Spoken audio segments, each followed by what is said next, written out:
Hello, I'm Susan Woods of Susan Woods Nonprofit Solutions, and thank you for taking the time to view this video message. I wanted to share with you today the reasons you should hire me to establish your 501c3. I have practical experience. I started my own 501c3 nonprofit organization in 2003. It is called Comprehensive Community-Based Solutions Incorporated. For 10 years, we operated programs underneath that umbrella. Although we have not offered programs since 2013, the status is still active because I never know when I may add another program underneath the umbrella. In 2007, I started teaching classes in the nonprofit sector, teaching people how to start, fund, manage, sustain, and reinstate their 501c3 nonprofit organizations.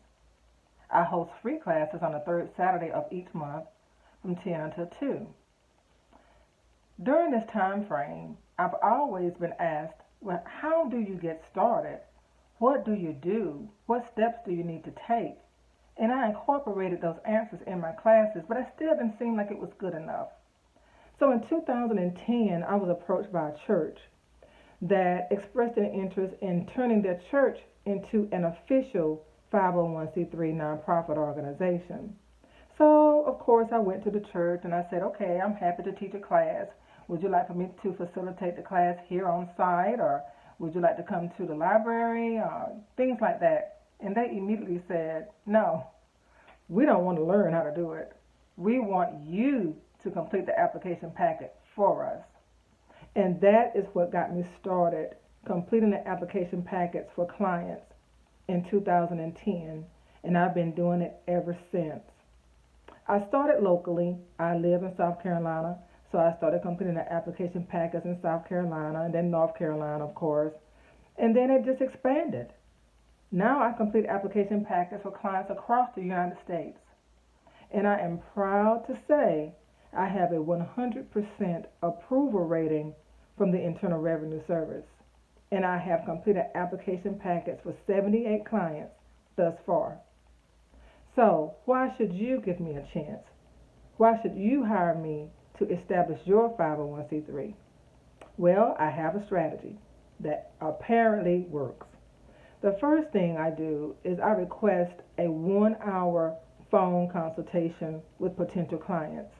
And the reason that I ask for that time is because it's important for me to hear you talk about your vision, about your mission, about your plans to change your community or to enhance your community. So I use that hour to allow you to tell me all about what you want to do. And while you're talking to me, I'm writing notes. At about the 40-minute mark, we will summarize, or I ask you to summarize, and then I will let you know what I have documented in my notes to make sure that I have documented accurate information.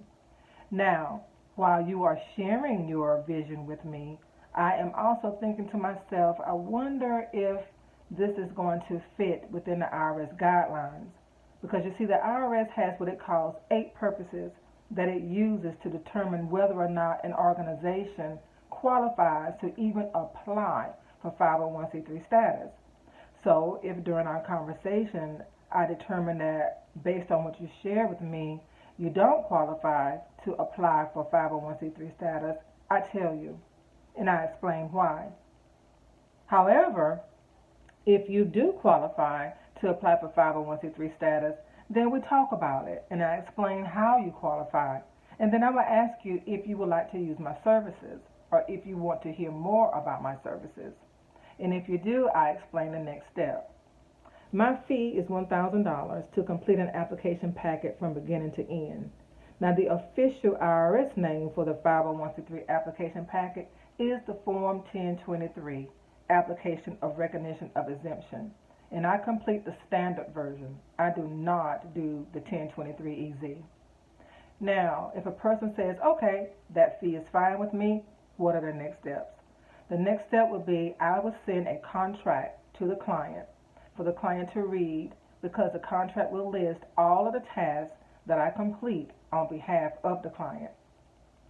Once the payment is processed, then I will send the client a timeline Now, the timeline stipulates everything that I would do in a 15 business day period because I do ask for a 15 business day turnaround time to complete all of the documents that are required for the standard Form 1023 application for recognition of exemption. So, what are those documents? Thought you'd never ask. The first document that I will acquire for my clients is the Employer Identification Number letter, or EIN letter. And I use the online IRS system to acquire that EIN letter for the clients because every nonprofit organization must have an Employer Identification Number. So I do that for you. The next thing I do, I write the documents for you that are required as attachments to the Form 1023, and I write those documents from scratch. And these are the documents that I write from scratch for you based on your mission, vision, and plans. I write the bylaws, the narrative description of activities, the conflict of interest policy, the financial data report, the fundraising activities report. And I also write a summary, an executive summary, to explain what you're going to do in your organization. Now, those again are the attachments. So let me list the attachments again that I create for you or either acquire for you. The EIN letter, the bylaws, the narrative description of activities, the conflict of interest policy, the financial data report, the fundraising activities report, and an executive summary. Those are 7 attachments that I create for you from scratch based on what you've shared with me. Now, in the timeline that I mentioned, I will let you know the dates in which you can expect to receive each document in your email. Now, for example, I may say you will receive your bylaws on June the 18th. Also in the timeline, I will let you know when I would expect to receive your feedback. So I would say I would expect to receive your feedback on the bylaws June 18th or June 20th or something like that, maybe 2 days later. That's how the timeline works. And again, it's a 15 business day turnaround time. We collaborate throughout those 15 business days. Most of the time, people collaborate either through email or text message, and some prefer to collaborate over the phone. I will write 3 revisions for each document. So each document, again, will have 3 revisions if needed at no additional charge.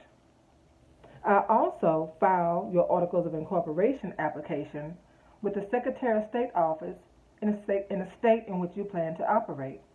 For example, if you plan to operate in the state of Arizona, then I will go to the state of Arizona, Secretary of State office, and download the application and determine how to complete it.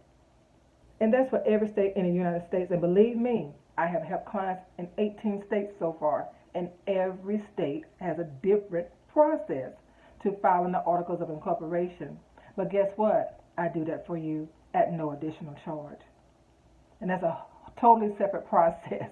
But I do it because I want to make sure that it's accurate, because another attachment that goes into the application packet is a copy of the filed Articles of Incorporation from the Secretary of State's office. It has to be in there because the IRS will not approve an application if your status has not been approved on the state level first.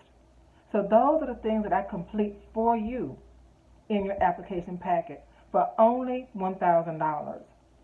And I know that is a very reasonable cost for the amount of work that I do, because I see what other people offer. I see what my competitors offer, even lawyers. I see what they offer, and I'm just going to be honest with you. It doesn't stand up to what I do. Not with the detail, not with the organization, not with the information that I provide, not with the effort that I put forth. No lawyer is going to talk to anyone for an hour to listen to them explain their vision, mission, and goals. They're not going to talk to them for an hour for $20. They're not going to do that. So that's something that I do. And the $20 is even reimbursed if you hire me to complete your application packet. The main reason, though, I want to encourage you to hire me to establish your 501c3 is because I genuinely care about the community. I consider it a blessing that people have chosen me over the years. The 78 people I have helped so far over the years earn their 501c3 status because I get to learn what they're doing in their communities, and it's fantastic work. It's fantastic work. I've helped people establish foundations to support libraries in Haiti. I've helped people establish foundations to buy equipment for people in Sierra Leone. I've helped people, of course, in the United States provide services for displaced manufacturing workers like I did, or for children who have been in the foster care system, providing a bridge for them after they age out of the system. I have provided assistance of people getting their 501c3 status to offer adult services, adult daycare services. So many, like I said, 78 different clients. That's 78 different programs that have been established through my efforts because they hired me to establish their 501c3. And that's a blessing to me. I take it very, very seriously. When I have completed all of the documents for an application packet, I compile the information, I print the information, and I mail the information to the client so that they can then attach the $600 processing fee that the IRS charges to process the application packet. And then they will send the packet themselves to the IRS. That way they don't have to worry about whether or not I mailed it, or if I mailed it on time, when I mailed it. They mail it themselves to the IRS. So that way they know when it was mailed and they can track it in the system. Now, what happens after you mail your packet to the IRS? What happens then? The IRS will send you an acknowledgement letter when they receive the packet to let you know it's been received and it's being processed in the processing queue. Now, the IRS does ask for 120 days to process an application packet. So during that time frame, your exemption specialist that's going to be assigned to process your application packet, they may request additional information or clarification. Guess who does that for them? I do. All you have to do is let me know that you received a letter, because they will not call you. They will not send you an email. They will send you a letter letting you know the additional information that they need. And what I ask my clients to do, okay, that's fine. Just send me the information that they're asking for. Most of the time they scan me the letter, and I follow up. I follow up by either calling the exemption specialist if it's something very simple, or I complete the documentation that they're asking for at no additional charge. Now, who does that? Tell me one consultant that would do that for you at no additional charge. I am on your side until you receive your determination letter. Now, the determination letter is the letter that the IRS will send you saying, congratulations, you have earned 501c3 status and you have all rights and privileges that go along with that status. That's called the determination letter, and you will receive it in the mail. Now, after you receive your determination letter, that's when we go our separate ways, because now it's time for you to implement everything you said you were going to do in that application. So again, I'm Susan Woods of Susan Woods Nonprofit Solutions. My website is www.asksusanwoods, and it explains everything I just shared with you, and it also provides the other resources that I provide for nonprofit professionals. I really hope that you will consider hiring me to earn your 501c3 status. I care about what you're doing in the community. My fee is only $1,000, and that is to complete the standard Form 1023 application for recognition of exemption, which is 28 pages, by the way, plus the attachments that go along with that application packet. That $1,000 pays for me completing and filing the application to file your articles of incorporation at the Secretary of State's office in the state in which you live. And a lot of times it requires that I find out the rules and regulations to file in different states. The $1,000 also allows us to communicate during a 15 business day turnaround time to collaborate to make sure the documents fit what you want before you mail them into the IRS. And then also, I'm on your side until you get your determination letter. Willing to follow up with the IRS to answer any questions or concerns they may pose. I feel that's a good fee. I know it's a good fee. Like I said, based on the information I have seen lawyers provide and other professionals provide, I go above and beyond what they provide. I know I do. If you don't believe me, check around. But I believe I am the only consultant that does this amount of work for such a nominal fee. And that's because I care, because I want to see you successful. I want your nonprofit organization to be successful because guess what? If you are successful, the people in your community that you serve will be successful. And that's what it's all about. Again, I'm Susan Woods. Thank you so much for taking the time to listen to this video message. And if you want to schedule a consultation, just go to my website, www.asksusanwoods.com, and simply click on the Reserve Consultation tab, and I'll be happy to talk with you. My consultations are held on Monday through Thursday evenings, Eastern Standard Time, from 7 p.m. to 8 p.m.